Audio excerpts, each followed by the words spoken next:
बिस्मिल्लाहिर्रहमानिर्रहीम। उज़्मा खान केस का आप सबको पता चल चुका हो। सबसे पहले मैं आपको बताऊं, इस केस में हमारी लीगल टीम का सिर्फ एक मकसद था कि उज़्मा को इंसाफ लेकर दें। एंड उज़्मा को हमने पहले दिन क्लियर कर दिया था कि किसी किस्म का डील, सेटलमेंट और इस तरह की जो लेफ्ट राइट की चीज़ें, इसका हम हिस्सा बिल्कुल नहीं बनेंगे और ना बने हैं। और इससे ज़्यादा जो जो सबसे इम्पोर्टेंट चीज़ ये है इस सारे सिनेरियो में कि आप लोगों ने सबने प्रेडिक्ट किया था कि डील होगी, और आपको पता होना चाहिए, शायद मैंने भी प्रेडिक्ट किया और डील हो।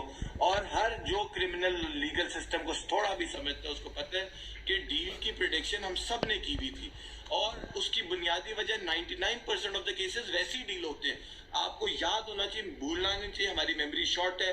कसूर चाइल्ड अब्यूज केस हो, 70 बच्चों के साथ चाइल्ड अब्यूज का हुआ था मसला, कॉम्प्रोमाइज। कांजू केस में compromise, Shahrukh Jatoi case compromise, Youhanabad में बंदे जला दिए compromise, model town case compromise, Salahuddin case compromise, Sahiwal case compromise, Tayyaba तशद्दुद केस कॉम्प्रोमाइज। आपको मैं बताऊं कि मैं सीसीपी ऑफिस में था और मुझे पता ही नहीं था मेरे क्लाइंट्स उस टाइम बैठ के डील कर रहे थे, और मैं उनके लिए लड़ रहा था कि हमें इन्वेस्टिगेशन में पुलिस हमारे साथ ताउन नहीं कर रही।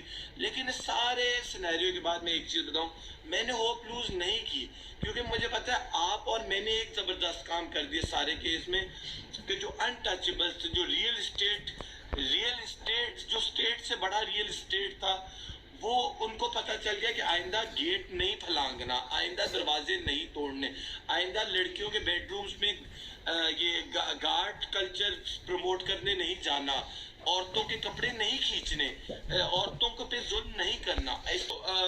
अल्लाह की लाठी बेआवाज है, ये कानून के हाथों बच गए तो अल्लाह के आके तो नहीं बच सकते। तो आप लोग दुआ मांगो अल्लाह से, हमारे मुल्क में तब्दीली आए, अच्छा हो, तकड़ा हो।